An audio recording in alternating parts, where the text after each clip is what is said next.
Hello, this is Gerald Tuavamas. Let's have another example of my theory, which was based upon the sound-informed theory, meaning that I was looking for letter meaningfulnesses that turns itself as focuses into forms. It's not obvious to do that, and it's also not meant always to do that, but you can have on the structure of focuses something that can fit with a formation process. There's much more going on. The way how we recognize letters orally and also how we can visualize them as well to make them understand even better is a kind of orientation which is similar to the orientation in space. It's not only in space, we can have a very easy structure of orientations in space of one of the three zones in space at the outside, at the inner circle, and in the middle, three focuses, 1, 2, or 3 points there, and all the variations that you have there are also the 3 times 3 focuses that you can have in space, which are also related with a structure that is used for letter recognitions in our mind and so on, because we also use them as basic, within the basic frequency, as recognitions into 1 point. A point that is has some variations, or in three points. It all comes down to that theory, and once there's more movement that we see or hear or have attention to, we are looking at directions, the 1, 2, 3 directions again, which we know as horizontal, vertical, and diagonal. Even though in space we have an orientation which we have in a combination of horizontal, vertical, and diagonal. And by really defining all the kinds of orientation that you have, you can simply dance into the environment and move towards where you need to go to. But they are based also upon certain structural orientations. A bit more difficult with orientations in movable directions, but it's doable. Less doable is the last category, which really needs to recognize a certain formula of behaviors which can be applied to any timing or placement which is fitting to that definition. It's a bit more difficult, but also there you have letters. In that way, you can recognize letters or can define letters into really almost exact positions. Combining them is going very automatically in words that we associate them correctly in the right space, and then we associate them also correctly with what it needs, what it needs as a reaction from you, and so on. So all the letters refer to a whole process that goes automatically where we react upon, and the positions they help us to associate the right things with it. So every word is not just randomly, it is really chosen that it has this balance. All these videos are meant to show that as quickly as possible. Okay, another 4 minutes only for the introduction, but if I keep out the introduction, people will not like that. So I need some introduction in each video, otherwise it will not be effective.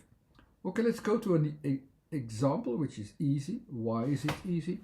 Because of the positions, they don't have a lot of contradictions and they fit well together, so that you can imagine very easily what it means. So it's not a complex thing, it's not a complex movement there, it's not a complex investigation or estimation. Shell is very basic, and that of course will also make a basic word which you can easily understand. The basics for the theory are based upon orientations in 1, 2, or 3 points in space, in time, or in the context, where you have to, according to context, figure out where you are in that area of 1, 2, 3. 4 letters that we have in this word. The E you can see there already in the middle, about movements and changes and based upon the timing. The H and the S are about focus, so it starts from focus. The and it's the furthest away. It's the outer focus, and the inner focus, or the form, is the letter L, which is about the middle focus, the center point focus, where we usually start from. So that also talks about the material, the materializations, the formation process. So here you already can recognize by this little explanation what kind of categories you have and what kind of formations there are also recognized within that range. So what will we do? We will first have the first letter, the letter S, the furthest away. So it will be that impression of something that is further away. The outer shell as well, you can have that as well, fits to that position, which usually says, okay, there are also outer influences and so on. It can be pressure of feedback upon that area, which we will not focus upon because the S with the H, or we will not emphasize because the S with the H combined will focus upon something else. It will focus upon the vibrations innerly of the area in which you use your frame.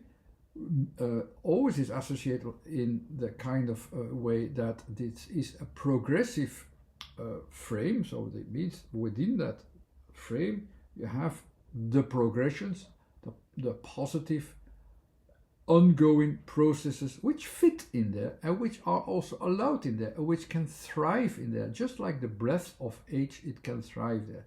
So that's why I have it within that range. I have the full vibration there. It can live freely, let's say, at that point. So within that shell again, we can recognize that thing.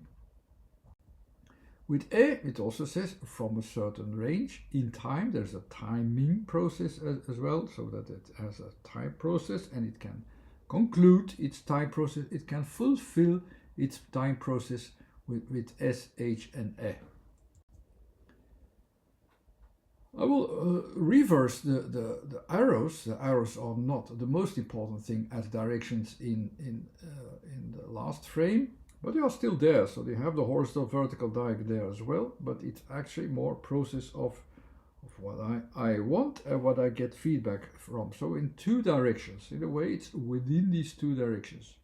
And because we're going to build up the word with the next letter L, it says how is it going to be materialized from underneath, and it is progressive. So I'll show it what kind of progression we have from underneath. So it's better that I have this expression, although the arrows can be designed in two ways. The most important thing is, do you understand why these letters are there and what they are doing, and what is the positions of these letters and why they are in that position, what they mean at that position in the scheme of order and the structure of order. L, I will go back to actually the starting point from my word. The starting point from my word was about the outer shell. And there also you should have some influence of the L or the formation itself. L is about the materialization and the formations that you can see within that thing where you can base yourself upon. So it's about a form and about a formation. So shell, we already know. With the first four letters, it is about a formation that is there at the outer shell. So let's have within that shell an extra addition of a formation, which is forming itself. So it's not just one border, but it has at least a double border or a formation within that border that is there, so that it can be formed. You have to see that something has been formed at that border. Now we only have one L, and it has already a lot of features from what is the shell from the seashell, let's say, like I have it. But the words with shell, which only have one L, they exist as well. Like you have, of course, shelter, and shelter, the next word T, goes back to the spatial orientation and also connects itself there, so that you have these two persons there that are interconnected there, that will also sense via S, via H in a progressive way, that they can have shelter there. They can have their own, they can have a protected life in there as well. That's where the word shelter can be put in easily. I'm not going to design it further, because I was going to focus upon shell. With the double L, the focus or the conclusion with the word with L again, and with the double L, it also means that the formation process is in its full course. You have a layer upon layer.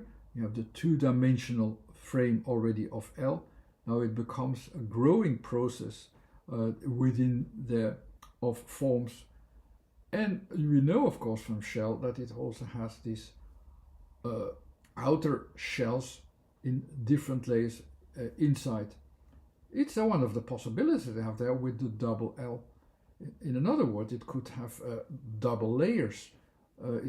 Here it is actually almost like protective layers as well from the feedback from outside, with a H protection from inside, where it can grow freely as well. I hope you understand what these letters are doing there.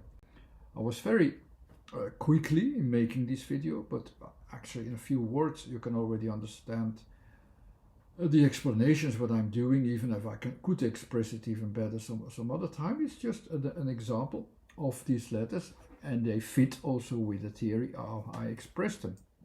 And I hope you understood them, and I also hope you enjoyed the video because of this. Thanks again for watching. Bye.